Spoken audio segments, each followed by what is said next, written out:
ਸਤਿ ਸ਼੍ਰੀ ਅਕਾਲ ਜੀ। Punjabi radio USA ਤੇ ਪੰਜਾਬੀ ਟੀਵੀ USA ਵੇਖਣਾ ਤੇ ਸੁਣਨਾ ਤੁਸੀਂ ਸਾਰੇ ਸ਼ੁਰੂ ਕਰ ਚੁੱਕੇ ਹੋ। Programme beyond the headlines with Mandeep Punia ਲੈ ਕੇ ਤੁਹਾਡੇ ਸਾਹਮਣੇ ਰੂਬਰੂ ਹਾਂ। ਇਸ ਪ੍ਰੋਗਰਾਮ ਦੇ ਵਿੱਚ ਖਬਰਾਂ ਦਾ ਵਿਸ਼ਲੇਸ਼ਣ ਕਰਨ ਦੇ ਲਈ ਸਾਡੇ ਨਾਲ ਵਿਸ਼ੇਸ਼ ਤੌਰ ਤੇ ਮੌਜੂਦ ਰਹਿੰਦੇ ਨੇ ਮਨਦੀਪ ਪੁਨੀਆ ਜੀ। ਉਹਨਾਂ ਦਾ ਸਵਾਗਤ ਕਰਦੇ ਹਾਂ ਤੇ ਫਿਰ ਇੱਕ ਇੱਕ ਕਰਕੇ ਸਾਰੀਆਂ ਖਬਰਾਂ ਦੇ ਉੱਪਰ ਚਾਨਣਾ ਪਾਵਾਂਗੇ। ਸਵਾਗਤ ਹੈ ਜੀ।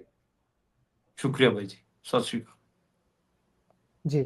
ਸੋ ਮਨਦੀਪ ਜੀ, ਗੱਲ ਕਰੀਏ ਸਭ ਤੋਂ ਪਹਿਲਾਂ ਨਰਿੰਦਰ ਮੋਦੀ ਹੋਣਾ ਦੀ। ਅਮਰੀਕਾ ਦੇ ਦੌਰੇ ਤੇ ਨੇ ਮੋਦੀ ਸਾਹਿਬ ਤੇ ਪੱਤਰਕਾਰਾਂ ਨੇ ਵੀ ਐਂ ਲੱਗਦਾ ਸੀ ਜਿੱਦਾਂ 2-3 ਮਹੀਨਿਆਂ ਦੀ ਤਿਆਰੀ ਕੀਤੀ ਹੋਵੇ। ਠਾਠਾ ਸਵਾਲ ਪੁੱਛ ਰਹੇ ਸੀ ਜਦੋਂ ਸਾਹਮਣੇ ਟਰੰਪ ਸਾਹਿਬ ਬੈਠੇ ਹੋਏ ਸੀ ਤੇ 90% ਸਵਾਲ ਤਾਂ ਟਰੰਪ ਤੋਂ ਹੀ ਪੁੱਛੇ ਨੇ। ਪਰ ਜਿਹੜਾ ਸਵਾਲ ਮੋਦੀ ਤੋਂ ਪੁੱਛਿਆ, ਤੁਹਾਡੇ ਤੋਂ ਉਹਦੀ ਜਾਣਕਾਰੀ ਲੈਣੀ ਹੈ। ਕਹਿੰਦੇ ਵੀ ਗੌਤਮ ਅਡਾਨੀ ਵਾਲੇ ਮਾਮਲੇ ਤੇ ਕੋਈ ਚਰਚਾ ਹੋਈ ਹੈ। ਇਹ ਮੋਦੀ ਤੋਂ ਜਦੋਂ ਸਵਾਲ ਪੁੱਛਿਆ ਤੇ ਅੱਗੇ ਉਹਨਾਂ ਨੇ ਤਾਲਾ ਜਿਹਾ ਵੱਟਦੇ ਆਖਿਆ ਕੀ ਹੈ, ਇਹ ਗੱਲ ਕਰੋ ਜਰਾ। ਦੇਖੋ, ਜਿਹੜਾ ਨਰਿੰਦਰ ਮੋਦੀ ਹੋਰਾਂ ਤੋਂ ਜਿਹੜਾ ਸਵਾਲ ਪੁੱਛਿਆ ਸੀ ਟਰੰਪ ਦੇ ਸਾਥ ਜਿਹੜੇ ਜਦੋਂ ਪ੍ਰੈਸ ਕਾਨਫਰੰਸ ਕਰ ਰਹੇ ਸੀ, ਉਹ ਪੁੱਛਿਆ ਸੀਗਾ ਕਿ ਜਿਹੜੇ ਅੱਜ ਅਡਾਨੀ ਬਾਰੇ ਵੀ ਕੀ ਇੱਥੇ ਗੱਲ ਹੋਣੀ ਹੈ।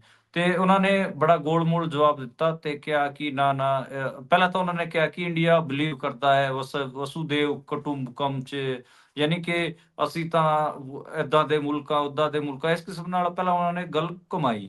ਉਸ ਤੋਂ ਬਾਅਦ ਉਹਨਾਂ ਨੇ ਕਿਹਾ ਕਿ ਨਾ ਦੋ ਵੱਡੇ ਨੇਸ਼ਨਸ ਦੇ ਜਿਹੜੇ ਪ੍ਰਧਾਨ ਨੇ, ਆਗੂ ਨੇ, ਉਹ ਇਹ ਕਿਸੇ ਇੰਡੀਵਿਜੂਅਲ ਬਾਰੇ ਗੱਲ ਨਹੀਂ ਕਰਦੇ।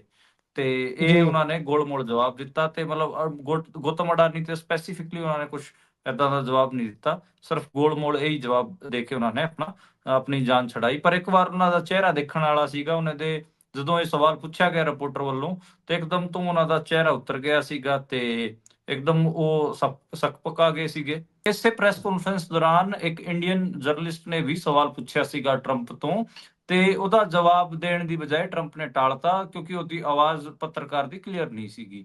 ਉਸ ਤੋਂ ਬਾਅਦ ਇੰਡੀਅਨ ਮੀਡੀਆ ਦੇ ਵਿੱਚ ਲਗਾਤਾਰ ਇਸ ਗੱਲ ਦਾ ਵੀ ਕ੍ਰਿਟਿਕ ਹੋ ਰਿਹਾ ਹੈ ਕਿ ਨਰਿੰਦਰ ਮੋਦੀ ਹੋਰਾਂ ਨੇ ਆਪਣੇ ਪੱਤਰਕਾਰਾਂ ਦੀ, ਇੰਡੀਅਨ ਜਰਨਲਿਸਟਾਂ ਦੀ ਆਵਾਜ਼ ਇੰਨੀ ਜ਼ਿਆਦਾ ਦਬਾ ਦਿੱਤੀ ਕਿ ਉਹਨਾਂ ਦੀ ਆਵਾਜ਼ ਇੰਟਰਨੈਸ਼ਨਲ ਮੰਚਾਂ ਤੇ ਸੁਣਾਈ ਵੀ ਨਹੀਂ ਦਿੰਦੀ। ਤੇ ਇਹ ਲਗਾਤਾਰ ਇਹ ਵੀ ਗੱਲ ਕਹੀ ਗਈ ਕਿ 11 ਸਾਲ ਬਾਅਦ ਨਰਿੰਦਰ ਮੋਦੀ ਨੇ ਕੋਈ ਪ੍ਰੈਸ ਕਾਨਫਰੰਸ ਕੀਤੀ ਹੈ, ਉਹ ਵੀ ਉਹਨਾਂ ਨੇ ਆਪਣੇ ਆਪ ਨਹੀਂ ਕੀਤੀ ਬਲਕਿ ਉਹਨਾਂ ਤੋਂ ਡੋਨਾਲਡ ਟਰੰਪ ਨੇ ਕਰਾਈ ਗਈ ਤੇ ਉਹ ਇੰਡੀਆ ਦੇ ਧਰਤੀ 'ਚ ਨਹੀਂ ਹੋਈ ਤੇ ਉਹ ਵੀ ਅਮਰੀਕਾ 'ਚ ਹੋਈ। ਤੇ ਜਿਹੜੇ ਡੋਨਾਲਡ ਟਰੰਪ ਹੈਗੇ ਆ, ਉਹ ਨਰਿੰਦਰ ਮੋਦੀ ਨੂੰ ਡੈਮੋਕ੍ਰੇਸੀ ਦਾ ਪਾਠ ਪੜ੍ਹਾ ਰਹੇ ਨੇ। ਇੱਥੇ ਆ ਕੇ, ਇੰਡੀਆ ਆ ਕੇ ਉਹਨਾਂ ਨੇ ਉਹੀ ਹੋ ਜਾਣਾ, ਕਿਸੇ ਵੀ ਪੱਤਰਕਾਰ ਦੇ ਸਵਾਲ ਦਾ ਜਵਾਬ ਨਹੀਂ ਦੇਣਾ, ਨਾ ਹੀ ਕੋਈ ਪ੍ਰੈਸ ਕਾਨਫਰੰਸ ਕਰਨੀ, ਨਾ ਪੱਤਰਕਾਰਾਂ ਦੇ ਮੂੰਹ ਲੱਗਣਾ। ਤੇ ਜਿਹੜਾ ਵਨ ਵੇ ਕਮਿਊਨੀਕੇਸ਼ਨ ਹੈ ਉਹਨਾਂ ਦਾ, ਉਹ ਚੱਲਣਾ। ਦੇ ਵਿੱਚ ਜਿਹੜੇ ਮੀਡੀਆ ਦਾ ਹਾਲ ਹੈਗਾ ਉਹਨੂੰ ਲੈ ਕੇ ਵੀ ਲੋਕ ਖਾਸਾ ਲਿਖ ਰਹੇ ਨੇ ਕਿ ਅਮਰੀਕਾ ਦੀ ਮੀਡੀਆ ਦੇਖੋ ਕਿਵੇਂ ਪ੍ਰੈਸ ਕਾਨਫਰੰਸ ਦੇ ਵਿੱਚ ਧੜਾ-ਧੜ ਸਵਾਲ ਦਾਗ ਰਹੀ ਹੈ ਤੇ ਕਿਵੇਂ ਸਵਾਲ ਪੁੱਛ ਰਹੀ ਹੈ। ਇੰਡੀਆ ਦੇ ਵਿੱਚ ਤਾਂ ਇਹ ਪ੍ਰੈਸ ਕਾਨਫਰੰਸ ਹੀ ਨਹੀਂ ਕਰਦੇ। 11 ਸਾਲ ਹੋ ਗਏ ਇਹਨਾਂ ਨੂੰ ਤਾਂ ਕੱਚੇ ਆਏ ਜੀ। ਸੋ ਇਹ ਤਾਂ ਹੈ ਕਿ ਪ੍ਰੈਸ ਕਾਨਫਰੰਸ ਵਾਲਾ, ਚਲੋ ਉਹ ਤਾਂ ਉੱਥੇ ਹੁਣ ਪ੍ਰੋਟੋਕਾਲ ਉਹਨਾਂ ਦਾ ਤੇ ਉਹ ਫੋਲੋ ਕਰਦਿਆਂ ਕਿਤੇ ਬਹਿਣਾ ਪੈ ਗਿਆ। ਪਰ ਇੱਥੇ ਸਾਹਿਬ ਹੁਣ ਹੀ ਨਹੀਂ ਸੁਣਦੇ। ਕਹਿੰਦੇ ਕਈ ਸਾਲ ਹੀ ਹੋ ਚੁੱਕੇ ਨੇ ਜਦੋਂ ਦੇਸ਼ ਦੇ ਪ੍ਰਧਾਨ ਮੰਤਰੀ ਦੇ ਅਹੁਦੇ ਤੇ ਬੈਠਾ ਹੋਇਆ ਬੰਦਾ ਸਿੱਧੇ ਤੌਰ ਤੇ ਸਵਾਲ ਲੈ ਰਿਹਾ ਹੋਵੇ, ਪ੍ਰੈਸ ਕਾਨਫਰੰਸ ਕਰ ਰਿਹਾ ਹੋਵੇ। ਪਰ ਆਪਾਂ ਅਗਲੇ ਸਵਾਲ ਤੇ ਚੱਲਦੇ ਹਾਂ। ਦੇਸ਼ ਦਾ ਇੱਕ ਸੂਬਾ ਮਨੀਪੁਰ, ਜਿੱਥੇ ਪਿਛਲੇ 21 ਮਹੀਨਿਆਂ ਤੋਂ ਅੱਗ ਲੱਗੀ ਹੋਈ ਹੈ।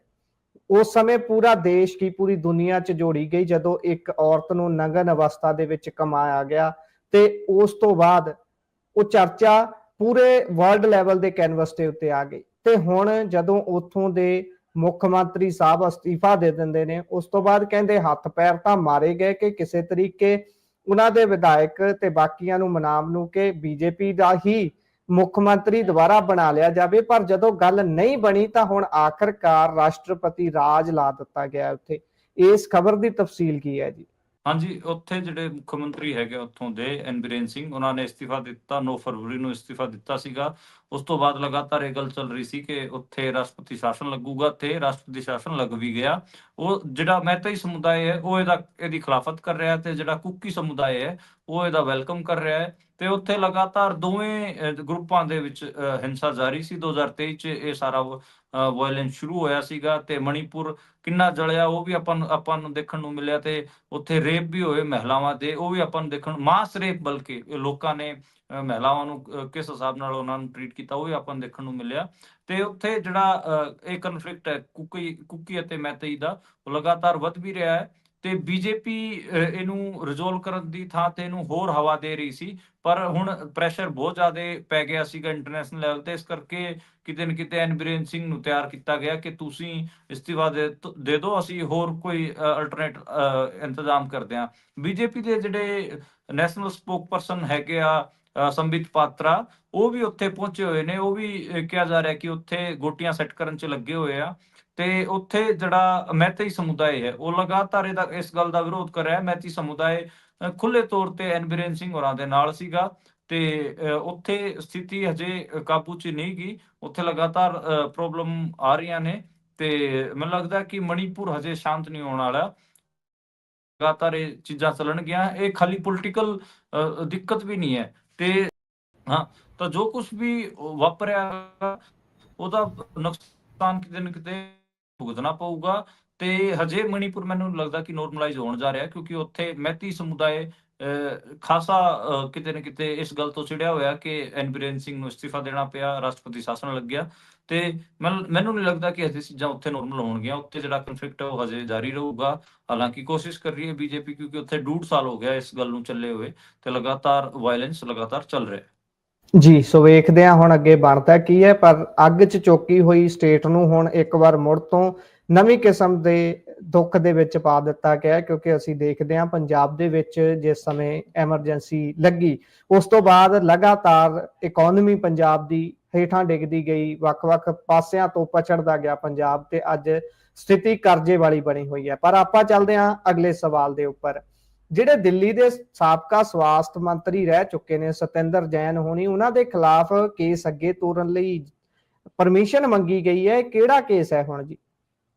ਉਹ ਮਨੀ ਲਾਂਡਰਿੰਗ ਵਾਲਾ ਹੀ ਕੇਸ ਹੈ, ਜਿਹਦੇ 'ਚ ਉਹਨਾਂ ਨੂੰ ਸਾਲ 2022 'ਚ ਵੀ ਜੇਲ੍ਹ 'ਚ ਸਿੱਟਿਆ ਗਿਆ ਸੀਗਾ। ਤੇ ਉਸੇ ਕੇਸ 'ਚ ਦੁਬਾਰੇ ਤੋਂ ਉਹਨਾਂ ਨੂੰ ਇਹ ਕਿਹਾ ਜਾ ਰਿਹਾ ਕਿ ਉਹ ਇੱਕ ਪੂਰੀ ਮਨੀ ਟ੍ਰੇਲ ਸੀਬੀਆਈ ਦੱਸ ਰਹੀ ਹੈ ਕਿ ਪੂਰੀ ਮਨੀ ਟ੍ਰੇਲ ਹੈ, ਤੇ ਉਹ ਐਸਟੈਬਲਿਸ਼ ਕਰਨ ਤੇ ਲੱਗੀ ਹੋਈ ਹੈ। ਤੇ ਹੋਮ ਮਿਨਿਸਟਰੀ ਕਿਤੇ ਨਾ ਕਿਤੇ ਪਰਮਿਸ਼ਨ ਮੰਗ ਰਹੀ ਹੈ। ਮੈਨੂੰ ਲੱਗਦਾ ਕਿ ਉਹਨਾਂ ਨੂੰ ਦੁਬਾਰੇ ਤੋਂ ਜੇਲ੍ਹ 'ਚ ਸਿੱਟਿਆ ਜਾਊਗਾ। ਤੇ ਉਹਦੇ ਕਰਕੇ ਇਹ ਵੀ ਲਗਾਤਾਰ ਲੋਕ ਟਰੋਲ ਕਰ ਰਹੇ ਨੇ ਕਿ ਹੁਣ ਆਮ ਆਦਮੀ ਪਾਰਟੀ ਦੇ ਜਿੰਨੇ ਆਗੂ ਸੀਗੇ ਜਿਹੜੇ ਜੇਲ੍ਹਾਂ ਤੋਂ ਬਾਹਰ ਆਏ ਸੀ ਚੋਣਾਂ ਤੋਂ ਪਹਿਲਾਂ, ਹੁਣ ਜੀ। ਦੁਬਾਰੇ ਉਹਨਾਂ ਦਾ ਅੰਦਰ ਜਾਣ ਦਾ ਵਕਤ ਆ ਗਿਆ ਹੈਗਾ। ਤੇ ਹੂੰ। ਜਿਹੜਾ ਇੱਕ ਹਿਸਾਬ ਨਾਲ ਲੋਕ ਇਹ ਵੀ ਮੰਗ ਕਰ ਰਹੇ ਨੇ ਕਿ ਕਿਤੇ ਨਾ ਕਿਤੇ ਜਿਹੜਾ ਆਪੋਜੀਸ਼ਨ ਹੈ ਉਹਦੇ ਨਾਲ ਕਿਤੇ ਜੀ। ਧੱਕਾ ਨਾ ਕਰੇ ਬੀਜੇਪੀ। ਇਸ ਗੱਲ ਤੇ ਵੀ ਲੋਕ ਕਿਤੇ ਨਾ ਕਿਤੇ ਕੰਸਰਨ ਨੇ, ਤੇ ਲੋਕ ਇਹ ਵੀ ਕਹਿ ਰਹੇ ਨੇ ਕਿ ਜੇ ਕਿਸੇ ਨੇ ਗਲਤ ਕੀਤਾਗਾ ਤੇ ਫਿਰ ਉਹਨੂੰ ਸਲਾਖਾਂ ਦੇ ਪਿੱਛੇ ਵੀ ਹੋਣਾ ਚਾਹੀਦਾ। ਪਰ ਲਗਾਤਾਰ ਇਹ ਗੱਲ ਨਿਕਲ ਕੇ ਆ ਰਹੀ ਹੈ ਸਾਹਮਣੇ ਜਿੰਨੇ ਮੇਰੇ ਰਿਸੋਰਸ ਹੈਗੇ ਆ, ਸੋਰਸਿਸ ਹੈਗੇ ਆ ਦਿੱਲੀ ਦੇ ਵਿੱਚ, ਉਹਨਾਂ ਤੋਂ ਮੈਂ ਪੁੱਛਣ ਦੀ ਕੋਸ਼ਿਸ਼ ਕੀਤੀ। ਉਹਨਾਂ ਨੇ ਕਿਹਾ ਕਿ ਇਹ ਤਾਂ ਫਿਰ ਹੁਣ ਦਿੱਲੀ ਦੇ ਵਿੱਚ ਜਿੰਨੇ ਵੀ ਆਮ ਆਦਮੀ ਪਾਰਟੀ ਦੇ ਵੱਡੇ ਆਗੂ ਹੈਗੇ ਸਾਰਿਆਂ ਨਾਲ ਧੱਕਾ ਤਾਂ ਅਗਲੇ ਕਰਨਗੇ। ਤੋ ਵੇਖਦੇ ਹਾਂ ਅੱਗੇ ਬਣਦਾ ਕੀ ਹੈ। ਪਰ ਰੁੱਖ ਅਗਲੀ ਖਬਰ ਦਾ ਜੇਕਰ ਕਰ ਲਈਏ ਤਾਂ ਅੱਜ 14 ਤਰੀਕ ਹੈ, ਤੇ ਅੱਜ ਚੰਡੀਗੜ੍ਹ ਦੇ ਵਿੱਚ 26 ਸੈਕਟਰ 'ਚ ਮੀਟਿੰਗ ਹੋਣੀ ਸੀ ਕਿਸਾਨਾਂ ਦੀ। ਉਹ ਮੀਟਿੰਗ ਹੋਈ ਹੈ, ਉੱਥੇ ਡੱਲੇਵਾਲ ਸਾਹਿਬ ਨੂੰ ਵੀ ਕਹਿੰਦੇ ਲੈ ਕੇ ਗਏ ਨੇ ਸਟ੍ਰੈਚਰ ਦੇ ਉੱਪਰ ਪਾ ਕੇ। ਪਰ ਮੀਟਿੰਗ ਦਾ ਹੁਣ ਤੱਕ ਦਾ ਜੋ ਨਤੀਜਾ ਹੈ ਉਹ ਕਿਹੋ ਜਿਹਾ ਨਿਕਲ ਰਿਹਾ ਹੈ ਜੀ?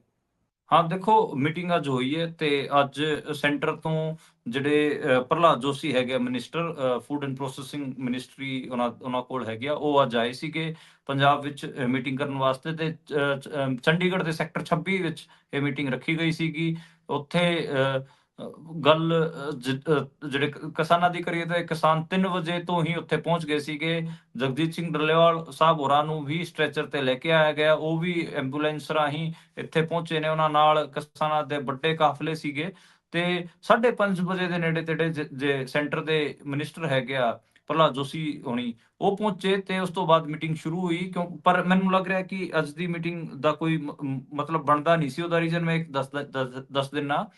ਜਿਹੜੇ ਖੇਤੀਬਾੜੀ ਮੰਤਰੀ ਹੈਗੇ ਆ ਉਹਨਾਂ ਦੇ ਮੁੰਡੇ ਦਾ ਵਿਆਹ ਹੈ ਅੱਜ, ਤੇ ਉਹਨਾਂ ਦੇ ਮੁੰਡੇ ਦੀ ਰਿਸੈਪਸ਼ਨ ਕਰਕੇ ਅੱਜ ਜਿੰਨੇ ਵੀ ਸੈਂਟਰਲ ਮਿਨਿਸਟਰਸ ਹੈਗੇ ਆ ਉਹ ਤਾਂ ਉੱਥੇ ਨੇ, ਤੇ ਮੁਲਕ ਦੇ ਜਿਹੜੇ ਪ੍ਰਧਾਨ ਮੰਤਰੀ ਨੇ ਉਹ ਬਾਹਰ ਫਿਰ ਰਹੇ ਨੇ। ਉਹ ਤੇ ਜਿਹੜਾ ਮੰਤਰੀ ਆਇਆਗਾ ਪ੍ਰਹਲਾਦ ਜੋਸ਼ੀ, ਉਹਦੇ ਹੱਥ ਕੋਈ ਏਦਾਂ ਦੀ ਪਾਵਰ ਨਹੀਂ ਕਿ ਉਹ ਕਿਸਾਨਾਂ ਨੂੰ ਕੋਈ ਸੋਲੂਸ਼ਨ ਦੇ ਸਕੇ। ਤੇ ਹੁਣ ਵੀ ਜਿਹੜੀ ਮੀਟਿੰਗ ਹੈ ਉਹ ਬੇਸਿੱਟਾ ਹੀ ਖਤਮ ਹੋਈ ਹੈ। ਜਿੰਨੀ ਕੁ ਮੈਨੂੰ ਜਾਣਕਾਰੀ ਮਿਲ ਰਹੀ ਹੈ ਅੰਦਰੋਂ, ਹੁਣੇ ਹੀ ਮੀਟਿੰਗ ਖਤਮ ਹੋਈ ਹੈ। ਤੇ ਜਦੋਂ ਆਪਾਂ ਬੁਲਟਿਨ 'ਚ ਬੈਠਿਆ ਮੈਂ ਉੱਥੇ ਹੀ ਸੀਗਾ, ਤੇ ਜੀ। ਲਗਾਤਾਰ ਉੱਥੋਂ ਇਹੀ ਖਬਰ ਆ ਰਹੀ ਹੈ ਅੰਦਰੋਂ ਕਿ ਕੋਈ ਸੋਲੂਸ਼ਨ ਨਹੀਂ ਨਿਕਲਿਆ। ਅਗਲੀ ਮੀਟਿੰਗ ਪਊਗੀ, ਤੇ ਅਗਲੀ ਮੀਟਿੰਗ 'ਚ ਦੇਖਾਂਗੇ ਕਿ ਕਿਸ ਕਿਸਮ ਨਾਲ ਗੱਲ ਅੱਗੇ ਵਧੂਗੀ ਤੇ ਅਗਲੀ ਮੀਟਿੰਗ ਦਾ ਇੰਤਜ਼ਾਰ ਅਬ ਹੁਣ ਕੀਤਾ ਜਾ ਰਿਹਾ। ਸੋ ਵੇਖਦੇ ਆ ਮੀਟਿੰਗ ਦਰ ਮੀਟਿੰਗ ਅੱਗੇ ਕਿੰਨੀ ਕੁ ਗੱਲ ਤੁਰਦੀ ਹੈ, ਕਿਉਂਕਿ ਜਦੋਂ ਦਿੱਲੀ ਦੇ ਵਿੱਚ ਕਿਸਾਨ ਅੰਦੋਲਨ ਚੱਲ ਰਿਹਾ ਸੀ ਉਸ ਸਮੇਂ ਵੀ ਵਿਗਿਆਨ ਭਵਨ 'ਚ ਮੀਟਿੰਗ ਦਰ ਮੀਟਿੰਗ ਪੈਂਦੀ ਸੀ। ਫਿਰ ਵਿੱਚ ਇੱਕ ਸਮਾਂ ਅਜਿਹਾ ਵੀ ਆਇਆ ਜਦੋਂ ਮੀਟਿੰਗਾਂ ਦਾ ਕਨੈਕਸ਼ਨ ਟੁੱਟਿਆ ਤੇ ਬਹੁਤ ਲੰਬੇ ਸਮੇਂ ਤੱਕ ਉਹ ਕਨੈਕਸ਼ਨ ਜੋੜਨ ਦੇ ਵਿੱਚ ਅਸਮਰੱਥ ਰਹੇ ਦੋਨੋਂ ਧਿਰਾਂ। ਪਰ ਹੁਣ ਭਾਜਪਾ ਦੇ ਅਗਲੀ ਖਬਰ ਤੇ ਜੇ ਚੱਲੀਏ, ਭਾਜਪਾ ਦੇ ਜਿਹੜੇ ਰਾਸ਼ਟਰੀ ਅਧਿਅਕਸ਼ ਨੇ ਉਹਨਾਂ ਦੀ ਚੁਣਾਵੀ ਪ੍ਰਕਿਰਿਆ ਸ਼ੁਰੂ ਹੋ ਚੁੱਕੀ ਹੈ ਜੀ। ਹਾਂ ਬਿਲਕੁਲ, ਜਿਹੜੇ ਜੇਪੀ ਨੱਡਾ ਸਾਹਿਬ ਹੈਗੇ ਆ ਉਹਨਾਂ ਦੇ ਜਿਹੜਾ ਕਾਰਜਕਾਲ ਹੈਗਾ ਉਹ ਟਾਈਮ ਪੀਰੀਅਡ ਹੈਗਾ ਉਹ ਪੂਰਾ ਹੋ ਗਿਆ ਹੈਗਾ ਤੇ ਹੁਣ ਲਗਾਤਾਰ ਇਹ ਖਬਰ ਆ ਰਹੀ ਹੈ ਕਿ ਉਹ ਅਗਲੀ ਦੀ ਥਾਂ ਤੇ ਕਿਸੇ ਹੋਰ ਨੂੰ ਬੀਜੇਪੀ ਦਾ ਪ੍ਰੈਜ਼ੀਡੈਂਟ ਬਣਾਇਆ ਜਾਊਗਾ, ਕਿਸੇ ਹੋਰ ਨੂੰ ਅਧਿਅਕਸ਼ ਲਾਇਆ ਜਾਊਗਾ ਤੇ ਉਹ ਪ੍ਰੋਸੈਸ ਸ਼ੁਰੂ ਹੋ ਚੁੱਕੀ ਹੈ। ਇੰਟਰਨਲ ਜਿਹੜੀ ਵੋਟਿੰਗ ਹੈ ਉਸ ਵਾਸਤੇ ਉਹ ਤਿਆਰੀ ਕਰ ਰਹੇ ਨੇ ਅਗਲੇ, ਤੇ ਲੋਕ ਇਹ ਕਹਿ ਰਹੇ ਨੇ ਕਿ ਇਸ ਵਾਰ ਜਿਹੜਾ ਪ੍ਰੈਜ਼ੀਡੈਂਟ ਲਾਇਆ ਜਾਊਗਾ ਭਾਜਪਾ ਦਾ ਉਹ ਸਾਊਥ ਇੰਡੀਆ ਤੋਂ ਲਾਇਆ ਜਾਊਗਾ ਤੇ ਬਹੁਤ ਹੱਦ ਜੀ ਤੱਕ ਕਿਤੇ ਨਾ ਕਿਤੇ ਕਰਨਾਟਕ ਤੋਂ ਜਿਹੜਾ ਅਗਲਾ ਬੀਜੇਪੀ ਪ੍ਰੈਜ਼ੀਡੈਂਟ ਉਹ ਲਾਇਆ ਜਾ ਸਕਦਾਗਾ। ਇਹ ਗੱਲਾਂ ਜੀ ਲਗਾਤਾਰ ਨਿਕਲ ਕੇ ਸਾਹਮਣੇ ਆ ਰਹੀਆਂ ਨੇ ਤੇ ਜਿਹੜਾ ਟਾਈਮ ਪੀਰੀਅਡ ਹੈਗਾ ਉਹ ਜੇਪੀ ਨੱਡਾ ਦਾ ਪੂਰਾ ਹੋ ਗਿਆ। ਉਹਨਾਂ ਨੂੰ ਇੱਕ ਰਬੜ ਸਟਾਂਪ ਹੀ ਕਿਹਾ ਗਿਆ ਕਿ ਅਮਿਤ ਸ਼ਾਹ ਤੇ ਨਰਿੰਦਰ ਮੋਦੀ ਦੀ ਰਬੜ ਸਟਾਂਪ ਸੀਗੇ ਤੇ ਲਗਾਤਾਰ ਉਹਨਾਂ ਦੇ ਅਕੋਰਡਿੰਗ ਹੀ ਉਹ ਕੰਮ ਕਰਦੇ ਰਹਿੰਦੇ ਸੀਗੇ ਤੇ ਉਹਨਾਂ ਨੇ ਕੋਈ ਨਵੀਂ ਚੀਜ਼ ਨਹੀਂ ਸ਼ੁਰੂ ਕੀਤੀ ਬੀਜੇਪੀ 'ਚ। ਜੋ ਅਮਿਤ ਸ਼ਾਹ ਨੇ ਅਤੇ ਨਰਿੰਦਰ ਮੋਦੀ ਨੇ ਉਹਨਾਂ ਨੂੰ ਹੁਕਮ ਕਿਹਾ ਉਹੀ ਉਹਨਾਂ ਨੇ ਮੰਨਿਆ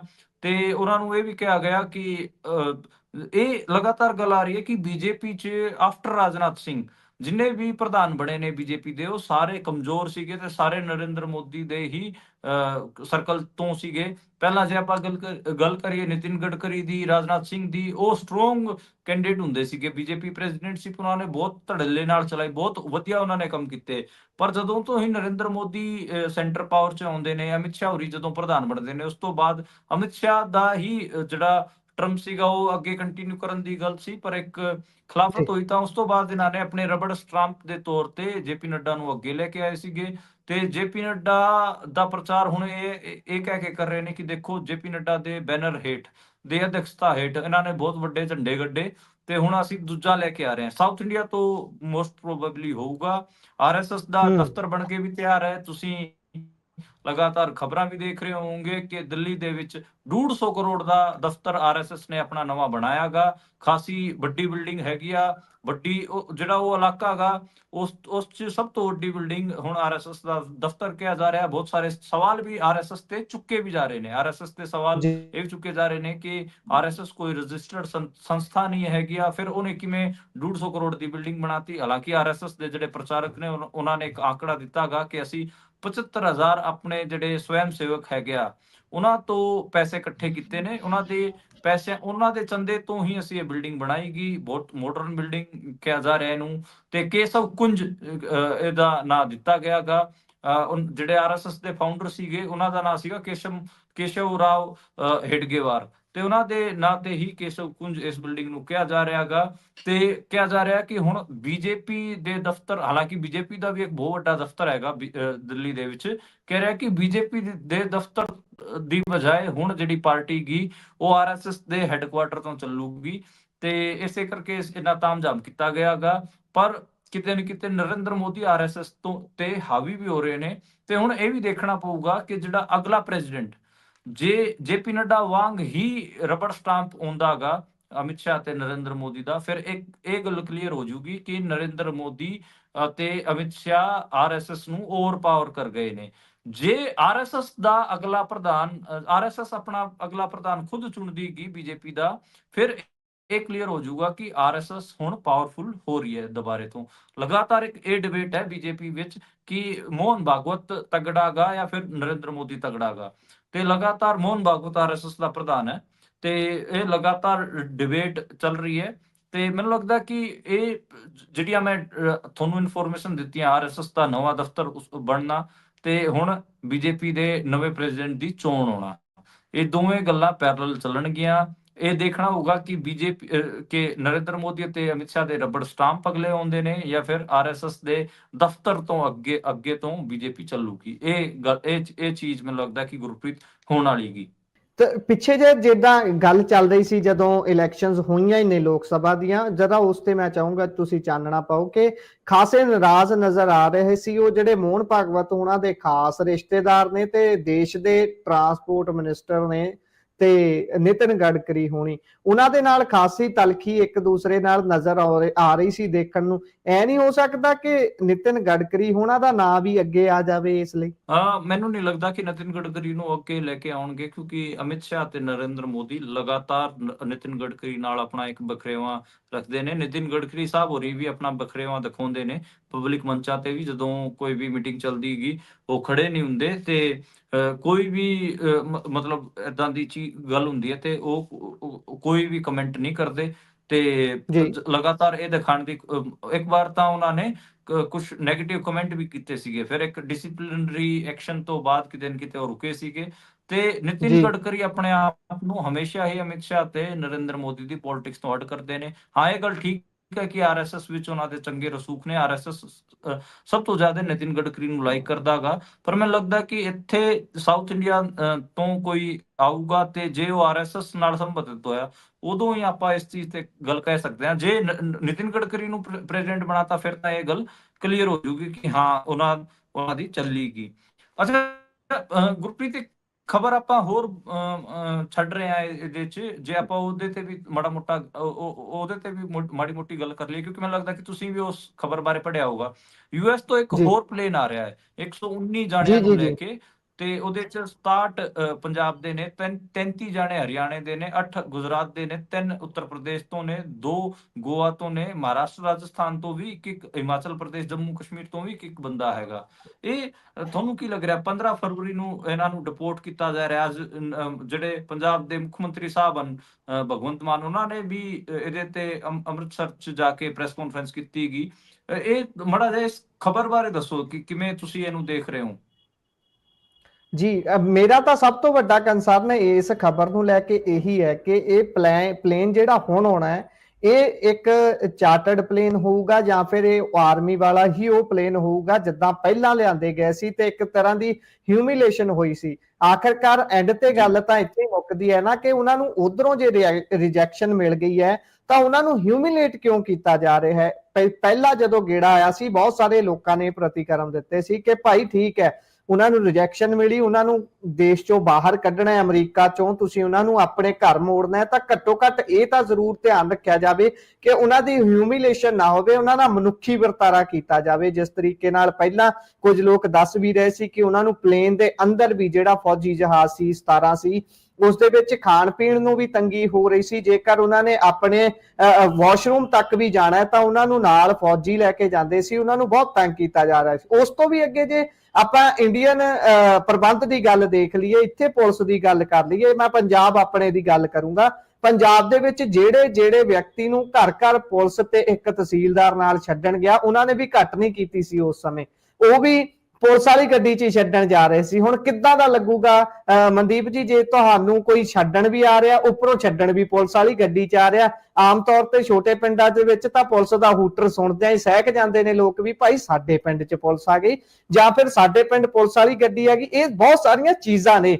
ਠੀਕ ਹੈ, ਡਿਪੋਰਟੇਸ਼ਨ ਬਹੁਤ ਵੱਡੇ ਪੱਧਰ ਤੇ ਹੋਣੀ ਹੈ, ਹਲੇ ਹੋਰ ਪਤਾ ਨਹੀਂ ਕਿੰਨੇ ਲੋਕ ਆਉਣਗੇ ਕਿਉਂਕਿ ਕੋਈ ਆંકੜੇ ਦੇ ਰਿਹਾ, ਕੋਈ 18,000 ਦਾ ਆંકੜਾ ਦੇ ਰਿਹਾ, ਕੋਈ ਦੱਸ ਰਿਹਾ ਕਿ 2.5 ਲੱਖ ਦੇ ਕਰੀਬ ਉਹਨਾਂ ਨੂੰ ਲੱਗ ਰਿਹਾ ਹੈ ਕਿ ਲੋਕ ਨੇ ਭਾਰਤ ਦੇ। ਪਰ ਗੱਲ ਇੱਥੇ ਮੁੱਕਦੀ ਹੈ ਕਿ ਜਦੋਂ ਇਹ ਆਉਣਗੇ ਭਾਰਤ, ਉਹਨਾਂ ਨੂੰ ਦੁਬਾਰਾ ਤੋਂ ਆਪਣੇ ਸਹੀ ਜੀਵਨ ਦੇ ਵਿੱਚ ਸਹੀ ਧਾਰਾ ਦੇ ਵਿੱਚ ਆਉਣ ਲਈ ਉਹਨਾਂ ਦਾ ਕਿਵੇਂ ਦੇਖਣਾ ਹੈ ਤੇ ਉਸ ਤੋਂ ਬਾਅਦ ਉਹਨਾਂ ਨੂੰ ਹਿਊਮਿਲੇਟ ਹੋਣ ਤੋਂ ਕਿਵੇਂ ਬਚਾਉਣਾ। ਕੀ ਹੁਣ ਮੋਦੀ ਸਾਹਿਬ ਉੱਥੇ ਨੇ, ਉਹਨਾਂ ਨੇ ਇਸ ਬਾਰੇ ਕੋਈ ਗੱਲ ਕੀਤੀ ਹੈ ਕਿ ਭਾਈ ਤੁਸੀਂ ਸਾਡੇ ਬੰਦੇ ਮੋੜੇ ਤੇ ਬਹੁਤ ਘਟੀਆ ਕਿਸਮ ਨਾਲ ਮੋੜੇ, ਇਹਦੇ ਤੇ ਕੋਈ ਆਪਣੀ ਟਿੱਪਣੀ ਦਿਓ ਜਾਂ ਕੋਈ ਮਾਫੀ ਮੰਗ ਲਓ ਵੀ ਭਾਈ ਠੀਕ ਹੈ ਅਸੀਂ ਤੁਹਾਨੂੰ ਅੱਗੇ ਤੋਂ ਜਿਹੜੇ ਤੁਹਾਡੇ ਬੰਦੇ ਭੇਜਾਂਗੇ ਉਹ ਚਾਰਟਰਡ ਜਹਾਜ਼ ਦੇ ਵਿੱਚ ਜਾਂ ਹੋਰ ਤਰੀਕੇ ਨਾਲ ਭੇਜਾਂਗੇ। ਖਰਚਾ ਜੇ ਮਨਦੀਪ ਜੀ ਇਹਦੀ ਗੱਲ ਕਰੀਏ ਤਾਂ ਜਿਹੜਾ ਪਲੇਨ ਸੀ 17 ਆਇਆ ਸੀ ਉਸ ਦੇ ਵਿੱਚ ਕਰੋੜਾਂ 'ਚ ਖਰਚਾ ਆਇਆ। ਜੇਕਰ ਉਦਾਂ ਭੇਜਣੇ ਹੁੰਦੇ ਕਿਸੇ ਹੋਰ ਜਹਾਜ਼ ਦੇ ਜ਼ਰੀਏ ਤਾਂ ਬਹੁਤ ਘੱਟ ਖਰਚਾ ਆਉਂਦਾ। ਇਹ ਮੇਰਾ ਕੰਸਰਨ ਤਾਂ ਇਹ ਹੈ। ਠੀਕ ਹੈ, ਫਲਾਈਟਾਂ ਆਉਣੀਆਂ ਨੇ, ਜੇਕਰ ਇੱਕ ਏਜੰਟਾਂ ਦੇ ਠੱਗੇ ਹੋਏ ਨੌਜਵਾਨ ਗਲਤ ਪਾਸਿਓਂ ਦੀ ਕੋਸ਼ਿਸ਼ ਕਰਦੇ ਨੇ ਕਿਸੇ ਦੇਸ਼ ਦੇ ਵਿੱਚ ਐਂਟਰ ਹੋਣ ਦੀ ਤਾਂ ਉਹਨਾਂ ਦੀ ਵੀ ਪ੍ਰਭੂ ਸੱਤਾ ਹੈ, ਉਹਨਾਂ ਨੇ ਆਪਣੇ ਲਈ ਵੀ ਕੁਝ ਦੇਖਣਾ ਹੁੰਦਾ ਕਿ ਨਹੀਂ ਭਾਈ ਅਸੀਂ ਇੱਥੋਂ ਇਦਾਂ ਚੱਲਣਾ ਹੈ ਤੇ ਇੱਥੋਂ ਇਹ ਕੁਝ ਕਰਨਾ ਹੈ। ਤੁਸੀਂ ਕੀ ਕਹੋਗੇ? ਨਹੀਂ, ਇਹ ਤਾਂ ਮੈਂ ਵੀ ਮੰਨਦਾ ਕਿ ਲਗਾਤਾਰ ਜਿਸ ਹਿਸਾਬ ਨਾਲ ਵਰਤਾਅ ਕੀਤਾ ਗਿਆ ਹੈਗਾ ਉਹਨਾਂ ਬੱਚਿਆਂ ਨਾਲ ਜਿਨ੍ਹਾਂ ਨੂੰ ਡਿਪੋਰਟ ਕੀਤਾ ਗਿਆ, ਉਹ ਲਗਾਤਾਰ ਸਵਾਲਾਂ ਦੇ ਘੇਰੇ 'ਚ ਤਾਂ ਹੈਗਾ ਹੀ, ਤੇ ਉਹ ਮਨੁੱਖੀ ਵੀ ਨਹੀਂ ਹੈਗਾ, ਤੇ ਜਿਹੜਾ ਵਰਤਾਅ ਹੈ ਉਹ ਵੀ ਠੀਕ ਨਹੀਂ ਗਾ। ਇਹ ਸਵਾਲ ਵੀ ਪੁੱਛਿਆ ਗਿਆ ਸੀਗਾ ਨਰਿੰਦਰ ਮੋਦੀ ਹੋਰਾਂ ਤੋਂ, ਜੀ ਉਹਨਾਂ ਨੇ ਇਹੀ ਕਿਹਾ ਕਿ ਅਸੀਂ ਇੰਟਰਨੈਸ਼ਨਲ ਲੈਵਲ ਤੇ ਖਾਲੀ ਅਮਰੀਕਾ ਤੇ ਇੰਡੀਆ ਦੀ ਗੱਲ ਨਹੀਂ ਗੀ, ਇਹ ਇੰਟਰਨੈਸ਼ਨਲ ਲੈਵਲ ਤੇ ਗੱਲ ਹੈ, ਤੇ ਜੋ ਵੀ ਇਲੀਗਲ ਰਹਿ ਰਹੇ ਨੇ, ਇਲੀਗਲ ਮਾਈਗ੍ਰੈਂਟ ਨੇ ਬਿਨਾਂ ਕਾਗਜ਼ਾਂ ਤੋਂ, ਅਸੀਂ ਜੀ ਉਹਨਾਂ ਦਾ ਡਿਪੋਰਟੇਸ਼ਨ ਨੂੰ ਅਸੀਂ ਸਪੋਰਟ ਕਰਦੇ ਹੈਗੇ ਆ।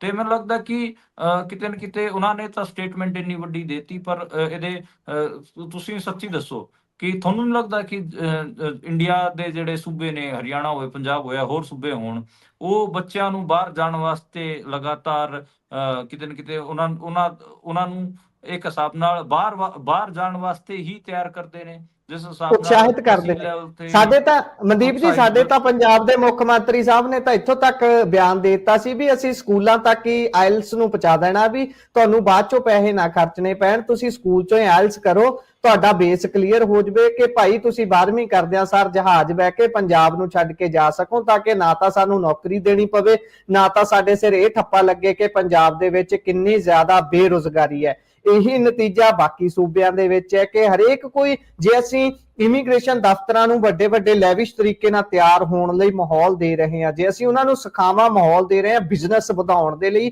ਤਾਂ ਉਹਦੇ ਪਿੱਛੇ ਗੱਲ ਤਾਂ ਇਹੀ ਨਿਕਲ ਕੇ ਆਉਂਦੀ ਹੈ ਵੀ ਤੁਸੀਂ ਸਪੋਰਟ ਕਰ ਰਹੇ ਹੋ ਸਿਸਟਮ ਨੂੰ, ਕਿ ਤੁਸੀਂ ਸਾਡੇ ਦੇਸ਼ ਦੇ ਵਿੱਚੋਂ ਜਿੰਨੇ ਨੌਜਵਾਨ ਕੱਢ ਕੇ ਹੋਰ ਦੇਸ਼ਾਂ 'ਚ ਭੇਜ ਸਕਦੇ ਹੋ ਭੇਜੋ, ਕਿਉਂਕਿ ਸਾਡੇ ਕੋਲ ਅਜਿਹਾ ਇਨਫਰਾਸਟ੍ਰਕਚਰ, ਇਹੋ ਜਿਹਾ ਪ੍ਰਬੰਧ ਨਹੀਂ ਹੈਗਾ ਕਿ ਅਸੀਂ ਇੱਥੇ ਆਪਣੇ ਨੌਜਵਾਨਾਂ ਨੂੰ ਕੰਮ ਦੇ ਸਕੀਏ, ਉਹਨਾਂ ਨੂੰ ਇੱਥੇ ਕੁਝ ਕਰਨ ਜੋਗੇ ਬਣਾ ਸਕੀਏ। ਹਾਲਾਂਕਿ ਬਹੁਤ ਸਾਰੇ ਨੌਜਵਾਨ ਨੇ ਬਹੁਤ ਚੰਗੀ ਯੋਗਤਾ ਦੇ ਨਾਲ ਉਹ ਡਾਕਟਰ ਬਣਦੇ ਨੇ, ਬਹੁਤ ਚੰਗੀ ਡਿਗਰੀ ਲੈਂਦੇ ਨੇ, ਪਰ ਬ੍ਰੇਨ ਡਰੇਨ ਵਾਲਾ ਸ਼ਬਦ ਜਿਹੜਾ ਆਪਾਂ ਵਰਤਦੇ ਆ ਉਹ ਹੋ ਰਿਹਾ ਹੈ। ਵੱਖ-ਵੱਖ ਹੋਰ ਦੇਸ਼ਾਂ ਦੇ ਵਿੱਚ ਜਾ ਕੇ ਬੱਚੇ ਸਰਵਿਸਿਜ਼ ਆਪਣੀਆਂ ਦੇ ਰਹੇ ਨੇ, ਚੰਗੀ ਕਮਾਈ ਵੀ ਕਰ ਰਹੇ ਨੇ ਤੇ ਇੱਕ ਸਨਮਾਨਜਨਕ ਜੀਵਨ ਵੀ ਬਤੀਤ ਕਰ ਰਹੇ ਨੇ, ਜਿਹਦੀ ਭਾਲ 'ਚ ਉਹ ਸ਼ਾਇਦ ਇੱਥੋਂ ਜਾਂਦੇ ਨੇ। ਪਰ ਕੁਝ ਲੋਕ ਇਹ ਅਜਿਹੇ ਵੀ ਨੇ ਜਿਹੜੇ ਗਲਤ ਰਾਸਤੇ ਨੇ, ਜਿੱਦਾਂ ਹੁਣ ਡਿਪੋਰਟ ਹੋ ਰਹੇ ਨੇ, ਜਿਹੜੇ ਇਹ ਰਾਸਤਾ ਚੁਣ ਲੈਂਦੇ ਨੇ ਕਿ ਡੌਂਕੀ ਦੇ ਜ਼ਰੀਏ ਜਾਂਦੇ ਆ। ਹਾਲਾਂਕਿ ਅਮਰੀਕਾ ਜਾਣਾ, ਬੀਤੇ ਦਿਨੀ ਪੰਜਾਬੀ ਰੇਡੀਓ USA ਦੇ ਜ਼ਰੀਏ ਹਰਜੋਤ ਸਿੰਘ ਖਾਲਸਾ ਉਹਨਾਂ ਨੇ ਵੀ ਇਹ ਗੱਲ ਦੱਸੀ ਸੀ ਕਿ ਕਿੰਨਾ ਸੌਖਾ ਹੈ ਅਮਰੀਕਾ 'ਚ ਜੇ ਤੁਸੀਂ ਸਿੱਧੇ ਰਾਸਤੇ ਜਾਣਾ ਹੈ।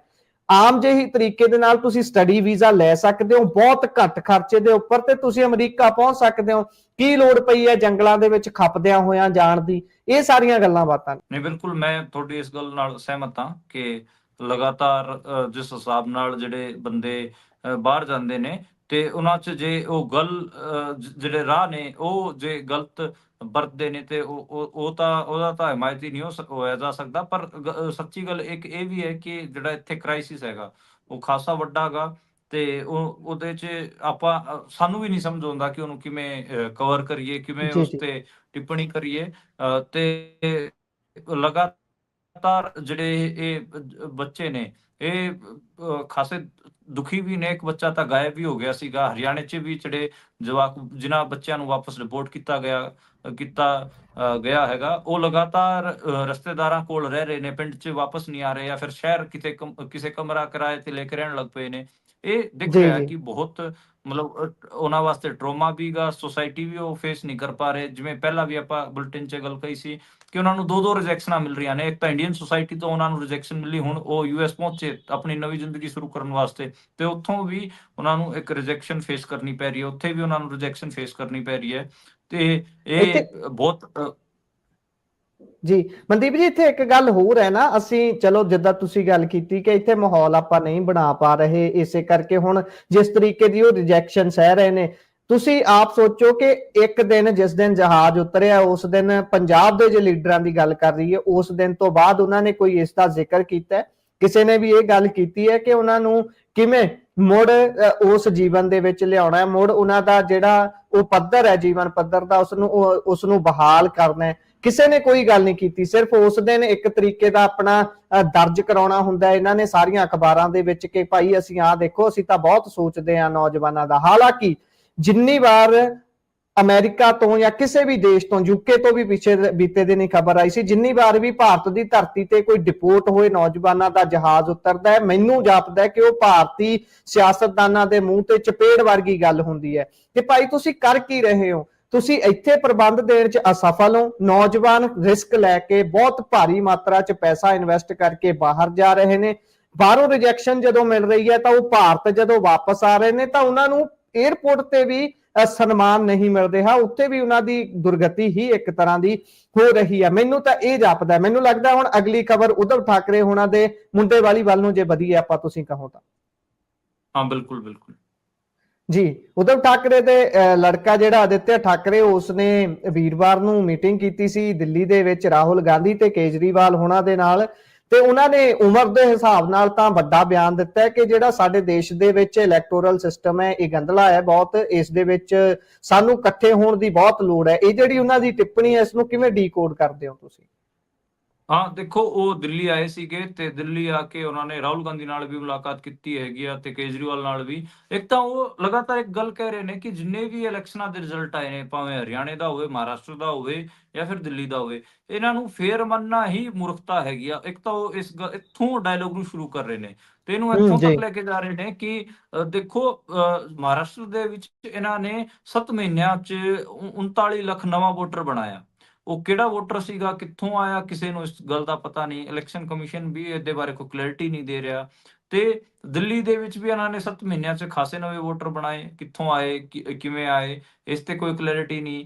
ਈਵੀਐਮ ਵਾਲੇ ਮਸਲੇ ਤੇ ਲਗਾਤਾਰ ਇਹ ਗੱਲ ਬਣੀ ਹੋਈ ਹੈ ਕਿ ਈਵੀਐਮ ਨੂੰ ਹੈਕ ਕੀਤਾ ਜਾ ਸਕਦਾਗਾ, ਫਿਰ ਚੋਣ ਬੈਲਟ ਪੇਪਰ ਤੋਂ ਕਿਉਂ ਨਹੀਂ ਕਰਾਏ ਜਾ ਰਹੇ। ਇਸ ਕਰਕੇ ਕੁਝ ਵੱਡੇ ਸਵਾਲ ਨੇ। ਮਲਿਕਾਰਜੁਨ ਖੜਗੇ ਜਿਹੜੇ ਨੈਸ਼ਨਲ ਪ੍ਰੈਜ਼ੀਡੈਂਟ ਨੇ ਕਾਂਗਰਸ ਦੇ, ਉਹ ਵੀ ਆਪਣੇ ਮੂੰਹੋਂ ਇਸ ਗੱਲ ਤੇ ਇਸ ਈਵੀਐਮ ਤੇ ਆਪਣਾ ਸਟੈਂਡ ਬੋਲ ਚੁੱਕੇ ਨੇ। ਉਹ ਵੀ ਕਹਿ ਰਹੇ ਨੇ ਕਿ ਇਸ ਦੇ ਖਿਲਾਫ ਆਪਾਂ ਨੂੰ ਸਟੈਂਡ ਲੈਣਾ ਚਾਹੀਦਾਗਾ। ਤੇ ਲਗਾਤਾਰ ਇੱਕ ਗੱਲ ਦਿਖ ਰਹੀ ਹੈ ਕਿ ਕਿਤੇ ਨਾ ਕਿਤੇ ਈਵੀਐਮ ਨੂੰ ਲੈ ਕੇ, ਇਲੈਕਟੋਰਲ ਪ੍ਰੋਸੈਸ ਨੂੰ ਲੈ ਕੇ, ਇਲੈਕਸ਼ਨਾਂ ਨੂੰ ਲੈ ਕੇ ਇੱਕ ਵਿਪਕਸ਼ ਦੇ ਵਿੱਚ, ਅਪੋਜੀਸ਼ਨ ਦੇ ਅੰਦਰ ਇੱਕ ਹਲਚਲ ਹੈਗੀ ਆ। ਉਹ ਕਿਵੇਂ ਇਸ ਨੂੰ ਅੱਗੇ ਡੀਲ ਕਰਦੇ ਨੇ ਦੇਖਣ ਵਾਲੀ ਗੀ। ਲਗਾਤਾਰ ਬਿਆਨ ਤਾਂ ਦੇ ਦਿੰਦੇ ਨੇ, ਇਸ ਤੇ ਕਮੈਂਟ ਤਾਂ ਕਰਦੇ ਨੇ, ਪਰ ਇਹਦਾ ਕੋਈ ਸੀਰੀਅਸਨੈਸ ਨਹੀਂ ਦਿਖਾਉਂਦੇ।